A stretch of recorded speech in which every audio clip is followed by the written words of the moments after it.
পছন্দ করেই হয়, কিন্তু সুখী দাম্পত্য হয় কি? পছন্দের সঙ্গে বোঝাপড়াই দিতে পারে চিরকালীন সুখী দাম্পত্য। সুখী দাম্পত্যের জন্য এখনই লগ ইন করুন mysoulmate.co.in বা ডাউনলোড করুন মাই সোলমেট ম্যাট্রিমনি অ্যাপ। নমস্কার, সর্ববিষয়ে জ্যোতিষ অনুষ্ঠানে আপনাদের সবাইকে অনেক অনেক স্বাগত জানাচ্ছি। এবং এই অনুষ্ঠানে সর্ববিষয় নিয়েই থাকে আলোচনা, এবং যেটা সবটাই কিন্তু জ্যোতিষীয় মানে আঙ্গিকে আলোচনা হয়ে থাকে। তো আমাদের সঙ্গে অবশ্যই রয়েছেন কৌশিক ডি কাশ্যপ। অনেক অনেক স্বাগত দাদাকে। আজকে একটা খুব সুন্দর কথা বলেছিলেন উনি, যে আমি আর দাদা আজকে উল্টো দিক হয়ে বসে অনুষ্ঠান শুরু করব। এটা আপনাদের সামনে ডিসক্লোজ করলাম, অন দ্য ক্যামেরা করলাম, অ্যাকচুয়ালি অফ দ্য ক্যামেরার কথা। যাই হোক, অনেক স্বাগত জানাবো দাদাকে। নমস্কার সকলকে, আমার আন্তরিক প্রীতি, শুভেচ্ছা, অভিনন্দন, বড়দের আমার শ্রদ্ধা এবং প্রণাম জানিয়ে আজকের অনুষ্ঠান শুরু করছি। ডিসক্লোজারের ব্যাপার নেই। আমার দাদা ভাইয়েরা যারা আছে তারা দুটো ছোট টুল আমাদের প্রোভাইড করতে পারলো না। সব বড় বড় চেয়ার দিয়ে হবে না, আমরা তো দুজন গদিওয়ালা চেয়ারে বসেই রোজ আপনাদের সাথে কথা বলি, সোফার।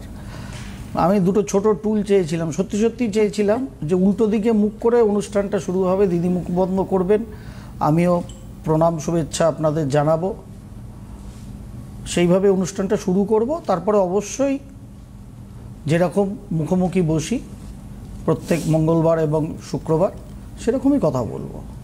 এটা চেয়েছিলাম তার একটাই কারণ, তার কারণ টুলটা যদি পেতাম, দিদি ওইখানে আমি এইখানে পেছন দিকে মুখ করে থাকতাম, আপনাদের মনে হতে পারতো যে আমরা আপনাদের অপমান করছি, কারণ আমরা পশ্চাৎপদ হয়ে আপনাদের সামনে অনুষ্ঠান শুরু করলাম। তার জন্য অবশ্যই আমরা ক্ষমা প্রার্থনা করেই নিতাম, যাতে আপনারা ভুল না বোঝেন। কারণটা বুঝিয়ে দিলে আর আপনারা ভুল বুঝতেন না।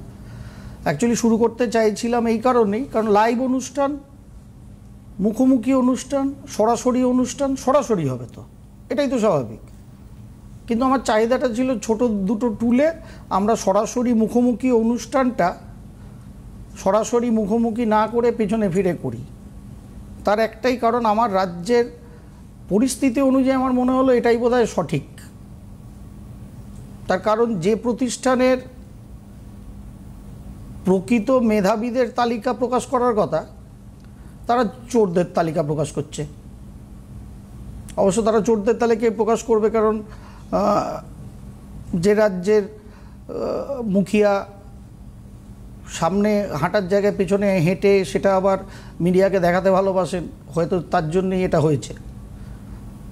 তাদের সংস্থাও একই রকম কাজ করছে। যেখানে মেধা তালিকা দেওয়ার কথা, সেখানে তারা জালিদের তালিকা প্রকাশ করেছে, লিস্ট নাম্বার 1। সেই জন্য আমরাও ভাবলাম সরাসরি মুখোমুখি অনুষ্ঠানের জায়গায় আজকে পশ্চাৎপদ হয়ে আপনাদের সাথে অনুষ্ঠানটা শুরু করি, কারণ এটাই তো পশ্চিমবঙ্গের রীতিনীতি। তা আমরাও সেইভাবেই চলি। আমরা কেন বেকার সোজা সাপটা চলতে যাচ্ছি, যার ফলে বোধহয় আমাদের অনুষ্ঠানে টিআরপি বাড়ছে না। দিদি বললো ভালো টিআরপি বেড়ে যাবে, কিন্তু দাদা দিদিও জানেন না এতক্ষণে ডিসক্লোজ করলাম কেন আমি চাইছিলাম বিষয়টা। হ্যাঁ, আমিও জানতাম না। তার কারণই এটা, যাদের মেধা তালিকা প্রকাশ করার কথা তারা সাড়ম্বরে সকাল 11টা, দুপুর 3টে, বিকেল 4টে, বিকেল 5টা, সন্ধ্যে 7টা করে 8টার সময় লিস্ট নাম্বার 1 1804 জনের, আবার রাত 12টা না 1টায় আবার 2 জন 1806 জনের। তাদের প্রকাশ করার কথা কোন তালিকা? যারা প্রকৃত মেধাযুক্ত কৃতকার্য লোকের কথা। যেহেতু আজকে 2রা সেপ্টেম্বর, প্রায় দেবীপক্ষের গন্ধ আমরা পাওয়া শুরু করছি। দেবীপক্ষ আসছে মানে তার আগে পিতৃপক্ষ আসবে। সুতরাং আগামী 7 তারিখ পূর্ণগ্রাস চন্দ্রগ্রহণ আছে। সেদিনের পরের দিন থেকে আমাদের পিতৃপক্ষ প্র্যাকটিক্যালি চালু, অ্যাকচুয়ালি ওখান থেকেই শুরু, এবং শেষ হবে 21 তারিখ গিয়ে মহালয়া অমাবস্যাতে। এখন মোটামুটি অমাবস্যা গেছে, নিশ্চয়ই এখন আপনাদের পিতৃপক্ষ শুনে শুনে কান ঝালাপালা। আমি আর ঝালাপালা করাচ্ছি না। সেদিনকে আমার একজন ভাই এসে বলল, আপনি তো খালি বিজ্ঞান নিয়ে আলোচনা করেন, আপনি ধর্মকর্ম কিছু বলেন না। আমি বললাম ধর্মকর্ম আমি বলতে গেলে সেটাও তো সায়েন্স বিয়ন্ড সায়েন্স, সেটা তো বিজ্ঞানের ওপরের বিজ্ঞান। তা আমি তো তালে গোলে অম্বলে ভুলভাল মানুষকে বুঝিয়ে, যেখানে এসএসসির মেধা তালিকা দেওয়ার কথা সেখানে জালি তালিকা দেওয়ার মতো আমি ভুলভাল বুঝিয়ে ভাই রোজগার করতে পারবো না জ্যোতিষশাস্ত্রের হাত ধরে, আধ্যাত্মিকতার হাত ধরে। 25 মিনিটের সময় ওইসব বলাও যায় না, আমি কি করে বলি বলো তো? তার কারণ তুমি যেটাকে স্পিরিচুয়ালিটি ভাব বলছো, যেটাকে ধর্মকর্ম বলছো, পূর্ণিমা অমাবস্যা বলছো, সবই সায়েন্স, সায়েন্সেরও ওপরের সায়েন্স। সেই বোধই আমাদের নেই, আর বোধ যদি না থাকে ভাব আসার কোনো প্রসঙ্গই নেই। তা এখন নিশ্চয়ই পিতৃপক্ষ নিয়ে, কারণ আলটিমেট গিয়ে মহালয়া অমাবস্যাতে পিতৃপক্ষ শেষ হবে। নিশ্চয়ই আপনারা টকবক করে ফুটছেন, আবার কিছু গ্রহদোষ খণ্ডন হবে। সেসব হোক, সত্যি সত্যিই গ্রহদোষ খণ্ডন এই সময় ভালো হয়, কিন্তু কোন গ্রহদোষ খণ্ডন হয়, কেন হয়, তার খণ্ডন হয় এত বড় কথা সরি বলতে আমি পারি না, কোনোদিনও বলি না, অন মিডিয়াও বলি না, চেম্বারের ছোট ঘরেও 1:1ও বলি না। চেষ্টা করা যেতে পারে শাস্ত্রবিধি অনুযায়ী। কিন্তু এই যে 7 তারিখ পূর্ণগ্রাস সূর্যগ্রহণ, যেটা এই বছরের একমাত্র দৃশ্য হবে আমার দেশে, 100 বছর বাদে এবছরের পিতৃপক্ষ শুরু হচ্ছে গ্রহণ দিয়ে, শেষ হবে গ্রহণে। 100 ইয়ার্স বাদে হচ্ছে, এটা কি জানেন? 100 বছর আগে পিতৃপক্ষ এরকম হয়েছিল। এবছরের 7 তারিখ পূর্ণগ্রাস চন্দ্রগ্রহণ, মোস্ট অফ দ্য গ্লোব থেকে এই পূর্ণগ্রাস চন্দ্রগ্রহণ দেখা যাবে এবং ব্লাড মুন হবে সেদিন। যার ফলত সেদিন থেকে পিতৃপক্ষের শুভারম্ভ হবে, মানে পরের দিন সকাল থেকে আমরা, যেহেতু সূর্যোদয় হবে সেই জন্য প্রতিপদাদি পালন হবে, যেহেতু এটা আধ্যাত্মিকতার প্রশ্ন, এর সঙ্গে বিজ্ঞানের প্রশ্ন না, সূর্যোদয়ের প্রশ্নটা আধ্যাত্মিকতার প্রশ্নে, তিথি পালনের প্রশ্ন, সেই জন্য হবে। কিন্তু ওই 7 তারিখ চন্দ্রগ্রহণের দিন থেকে শুরু হবে চন্দ্রগ্রহণ, যেই হবে পূর্ণিমান্ত হয়ে যাবে, প্রতিপদাদি শুরু হবে, পিতৃপক্ষ কিন্তু চালু। আর শেষ হবে 21 তারিখ অমাবস্যায়, মহালয়ার দিনে। অমাবস্যায় 21 তারিখ যখন হবে, সেদিন খণ্ডগ্রাস সূর্যগ্রহণ আছে, যেটা ভারতবর্ষ থেকে দৃশ্য নয়। এই চন্দ্রগ্রহণ সূর্যগ্রহণ এর আগেও আমি 1-2 লাইনারে বলছিলাম আপনাদের একদিন, যে এই 7ই সেপ্টেম্বর থেকে আগামী 3 মার্চ অবধি 4খানা এক্লিপস আছে, 4খানা। তার মধ্যেই পূর্ণগ্রাস চন্দ্রগ্রহণই ভারতবর্ষ থেকে সম্পূর্ণ দৃশ্য, বাদবাকিগুলো ভারতবর্ষ থেকে দৃশ্য না, এটা একটা বাঁচোয়া। এই সম্বন্ধে একটা দুর্ধর্ষ এপিসোড আমার অলরেডি প্রায় মাসখানেক আগে সম্ভবী অ্যাস্ট্রোয় রেকর্ডিং হয়ে আছে, আপনাদের সামনে আসেনি, আপলোড হয়নি, আপলোড হয়ে যাবে কাল পরশু তরশু 4-5 তারিখের মধ্যে ওটা আপলোড হয়ে যাবে।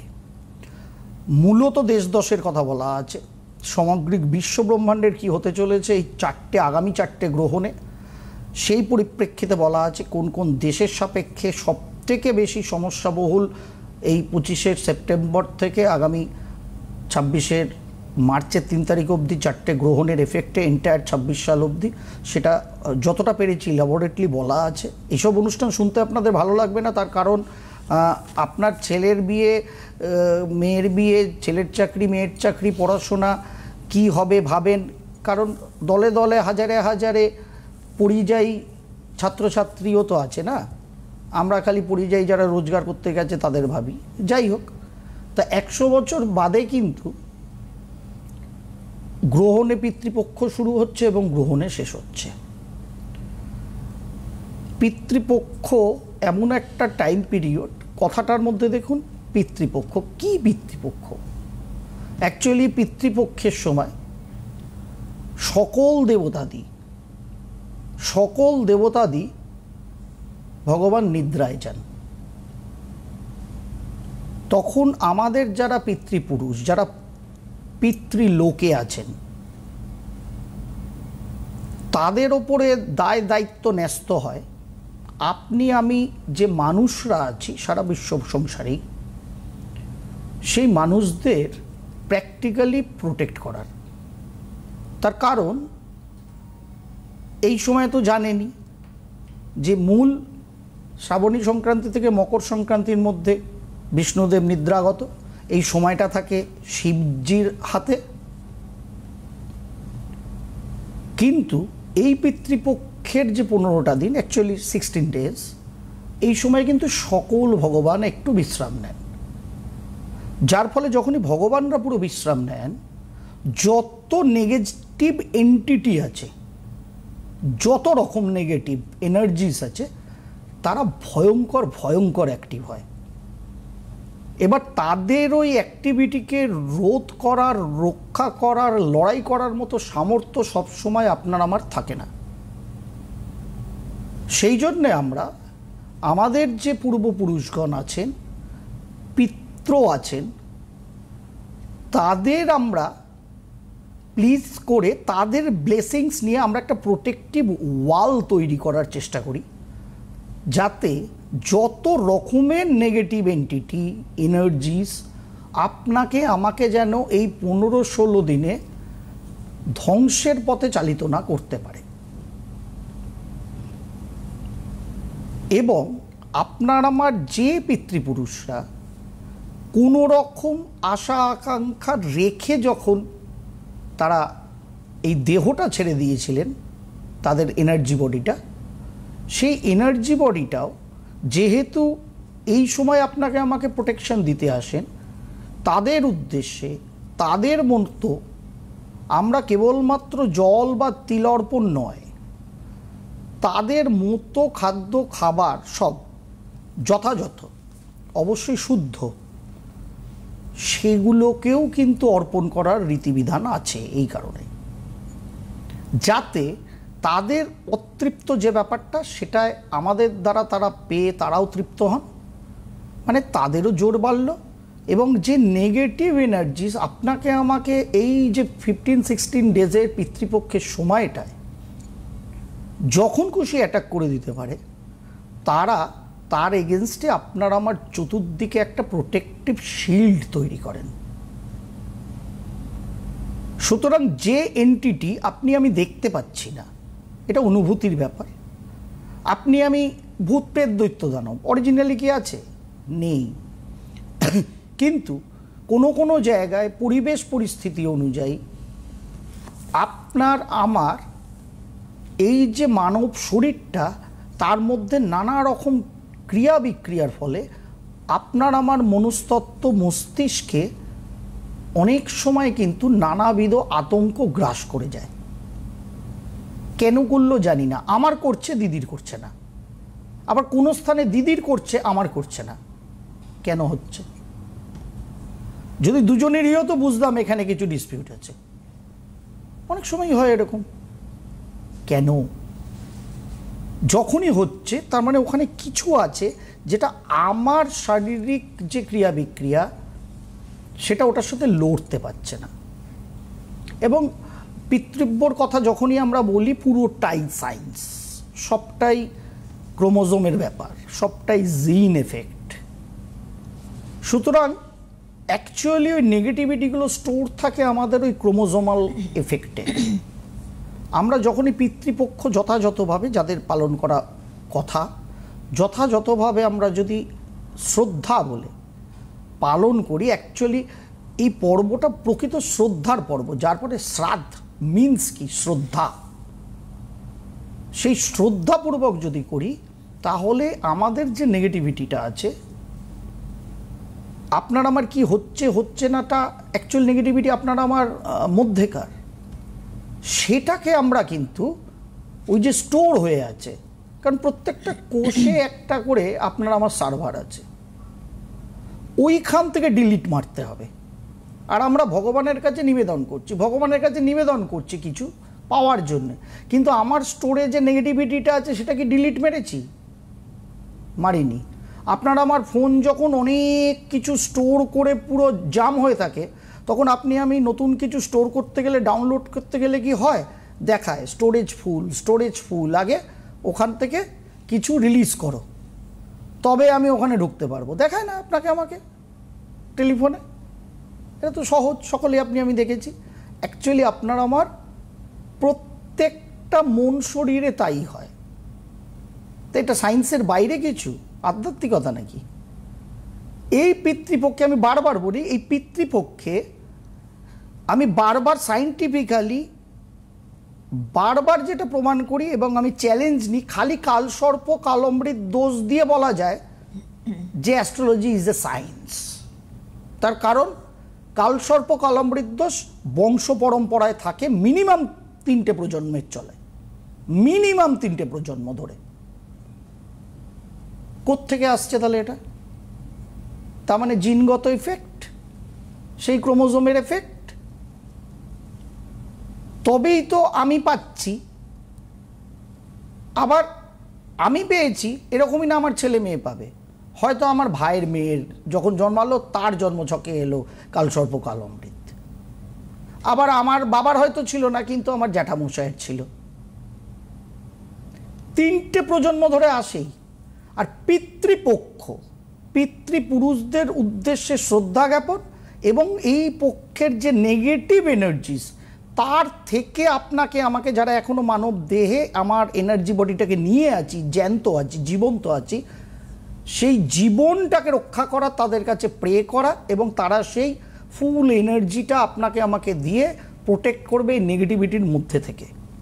আর এই নেগেটিভিটি এই বছরটা ভয়ঙ্কর হবে গ্লোবালি, তার কারণ 100 বছর বাদে এই পিতৃপক্ষ হতে চলেছে গ্রহণে শুরু, গ্রহণে শেষ। গ্রহণ কথাটার যদি নর্মাল আমরা ব্যাখ্যা করি, সায়েন্টিফিক ব্যাখ্যা জানি, পৌরাণিক কাহিনী জানি, নর্মাল গ্রহণ দুটো পারপাস আসে। একটা হচ্ছে রিসিভ করা হয় গ্রহণ, আর একটা হচ্ছে গ্রাস করা, তাই না? সেই জন্য আমরা বলি পূর্ণগ্রাস, খণ্ডগ্রাস, গ্রাস করা। সুতরাং সব লাইট এনার্জি এমনি গ্রহণ গ্রাস করে। গ্রহণ যখনই চলে তার 15 ডেজ আগে পিছে এমনি এফেক্ট থাকে সারা বিশ্ব ব্রহ্মাণ্ডে। যেখানে দেখা যায় সেখানে এফেক্ট ম্যাক্সিমাম, যেখানে দেখা যায় না সেখানেও এফেক্ট অন্তত 25 to 30%। সুতরাং সেই জায়গায় গ্লোবালি এই পিতৃপক্ষের এই বছরের যে সময়, কি আপনারা ধর্মকর্ম করবেন আলাদা প্রশ্ন, সেটা ব্যক্তিগত জীবনের জন্য, কিন্তু আমরা সবাই একটা লোয়ার ফ্রিকোয়েন্সিতে চলে যাব, গ্লোব চলে যাবে। এবং এটাকে আরও বেশি অ্যাগ্রাভেট কে করছে জানেন? শুনলে অবাক লাগতে পারে, হ্যাঁ কেউ ফোনে আছেন নিয়ে নেব, শুনলে অবাক লাগতে পারে, কারণ আপনাদের নাল ঝোল ঝরে। বিশাল জ্যোতিষ তো পশ্চিমবঙ্গে চলে, ওই এসএসসির মতো মেধা তালিকা না দিয়ে জালি তালিকা হয়। আপনারা জন্মছক বিচার করেন কি 20 যোগ 19 যোগ, অমাবস্যা পূর্ণিমা, কালসর্প কালামৃত, খালি এগুলোই শোনার জন্য জ্যোতিষশাস্ত্রীর কাছে আসেন পশ্চিমবঙ্গে। এগুলো না বললে জ্যোতিষশাস্ত্রী বোঝে আপনাদের টেম্পারামেন্ট, যেরকম এসএসসি বা নেতারা বুঝেছিল যে অনেক জালি আছে যারা নোট দিয়ে চাকরি নিতে চায়, সুতরাং মাল কামিয়ে নাও। সুতরাং উল্টো পথে জ্যোতিষশাস্ত্র হাঁটে পশ্চিমবঙ্গে। এই যে নেগেটিভিটিটা এবং এই বিশ্বব্রহ্মাণ্ডের যত দণ্ডমুণ্ডের কর্তা থেকে আপনার আমার মতো ছাপোষা সাধারণ মানুষ, সকলের অ্যাকচুয়ালি নেগেটিভিটি আরও বাড়াচ্ছে অতিচারী বৃহস্পতি। তার কারণ বৃহস্পতি জ্ঞান বিদ্যা প্রাজ্ঞতার গ্রহ, সঠিক দিশা নির্ধারণের গ্রহ। বৃহস্পতি যখন হাই স্পিডে অ্যাক্সিলারেশন করছেন, যখনই বৃহস্পতি অতিচারী থাকেন, তার জ্ঞান বিদ্যা প্রাজ্ঞতা, যথাযথ প্রভাব, যথাযথভাবে নিজেকে এক্সপ্যান্ড করা, সেটা নেগেটিভলি ইম্প্যাক্ট করেন, যার ফলে বিশ্বব্রহ্মাণ্ডের এরকম অবস্থা আমি দেখতে পাচ্ছি। সবটাই impact, astrological impact with science. সেখানে একটু ধুনো দেবে এই বছরের এই দুটো গ্রহণ, 7ই সেপ্টেম্বরের পূর্ণগ্রাস চন্দ্রগ্রহণ, 21শে সেপ্টেম্বরের খণ্ডগ্রাস সূর্যগ্রহণ, আংশিক সূর্যগ্রহণ, তার মধ্যেকার চলা পিতৃপক্ষ। একটু বুঝুন বাঙালি, একটু বুঝুন দয়া করে। নিজেদের জীবন উন্নত করতে গেলে ভগবানের দরজায় যান, পিতৃপুরুষের দরজায় যান। আগে যে নেগেটিভ স্টোরগুলো হয়ে আছে ওগুলোকে আগে ডিলিট মারুন, তবে তো তারা যেটা পাঠাবেন সেটা ডাউনলোড করতে পারবেন। সব স্টোরেজ ফুল নেগেটিভিটি দিয়ে আপনি ভগবানের দরজায় হাত ফেলে বসে আছেন, পিতৃপুরুষের কাছে হাত ফেলে বসে আছেন। প্লিজ আমাকে মুক্ত করুন, এনলাইটেন করুন। তারা লাইট পাঠাচ্ছে, আপনার তো ডাউনলোড করারই ক্ষমতা নেই, সব স্টোরেজ ফুল। তো কী করে করবেন বলুন? ভাবনা করবেন। 7 তারিখ শুক্রবার, কাছাকাছি গ্রহণ, পিতৃপক্ষে কাদের কিভাবে কি করা উচিত চেষ্টা করব যতটুকুনি বলা যায়। এইগুলো বলতে থাকলে কেউ ফোনে দাঁড়িয়ে আছেন, উনি আমাকে মনে মনে প্রায় গ্রাস করছেন। মুশকিল হচ্ছে এটা। আমাকে সিটিবিএন পয়সা আমি বাড়াবো না, এবার সময়ও বাড়াবে না অনুষ্ঠানের। সুতরাং এই অল্পে অল্পে জল যেদিকে জল সেদিকে, আর ঘুষ দিয়ে চাকরি পাওয়ার মতোই অনুষ্ঠান করতে হবে। কি করব বলুন? কেউ আছেন ফোনে? তাড়াতাড়ি তার সাথে কথা বলে নি। হ্যাঁ, হ্যালো, কে বলছেন?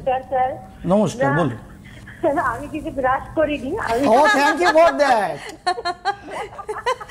চট্টগ্রাম থেকে কুসুম ঘোষ বলছি। হ্যাঁ, বলুন, কার সম্বন্ধে অনুষ্ঠানটা জানবেন? ভালোই লাগছে। ডিএনএ কে পরিষ্কার করতে হবে আমাদের। এটা ভালো থ্যাংক ইউ দিদি। বলুন কার জন্য? হ্যাঁ, আমার ডেট অফ বার্থ হচ্ছে 24/12/72। আর নামটা একটু বলবেন দিদি? 24/12 কুসুম ঘোষ, কুসুম ঘোষ। কুসুম, হ্যাঁ হ্যাঁ। 24/12/72। হ্যাঁ, রাত 3:45। জন্মস্থান কলকাতা? না, হুগলি ডিস্ট্রিক্টের রিসরা। রিসরায় জন্ম, মানে 23 তারিখ পেরিয়ে এটা 24 হয়েছিল, তাই তো? হ্যাঁ হ্যাঁ। বেশ, কি প্রশ্ন দিদি বলুন। আমার তো নিজের সেলফ এমপ্লয়মেন্ট হতে চাইছি। এবার আপনার ইউটিউবের প্রোগ্রামগুলো দেখি, আমি জানি আমার কর্কট রাশি। একদম কর্কট রাশি, অশ্লেষা নক্ষত্র, বৃশ্চিক লগ্ন আপনার। সেকেন্ড হাউসে রবি, বৃহস্পতি, রাহু বসে আছে, অষ্টমস্ত কেতু, সপ্তমস্ত শনি, লগ্নে বসে আছে বুধ। বেশ, আয় তো আপনার একদম জলজল। আপনার তো চাকরিও করা উচিত ছিল, করেননি চাকরি বা করেন না? চাকরি করেছি, বিয়ের আগে করেছি। হ্যাঁ, তারপরে ছেড়ে দিয়েছেন? ছেড়ে দিয়েছি, ওই শ্বশুরবাড়ি যা হয়। আচ্ছা, ছেলে আচ্ছা। মেয়ে মানুষ করো। আচ্ছা, বেশ। তা এখন সেলফ, ছেলে মেয়েরা এখন দাঁড়িয়ে গেছে। বেশ। আমি নিজেকে একটা ফুড সাপ্লিমেন্ট, একটা নিউট্রিশন সেন্টার আমি খুলতে চাইছেন? একদম খুলতে পারেন, অসুবিধার কিচ্ছু নেই, খুলতে পারেন। কারণ রোজগার আপনার কপালে আছে, কর্ম আপনার কপালে আছেন। 23/24 আপনি জন্ম নিয়েছেন, ডিসেম্বর মাসে। সুতরাং আপনি করতে পারেন। ফুড সাপ্লিমেন্ট যেটা করতে চাইছেন সেটাও করতে পারেন, তাতেও আমার কোনো আপত্তি নেই, সেটা করা যেতে পারে। রোজগার আপনার কপালে আছে। আর বর্তমানে দশা পিরিয়ডও আপনার বর্তমানে চলছে মঙ্গলের, লগ্নাধিপতি দশাই চলছে। লগ্নপতি আপনার তো মনে হচ্ছে লগ্নেই বসে আছে। একদম ফ্যান্টাস্টিক আছে, করতেই পারেন, অসুবিধা নেই।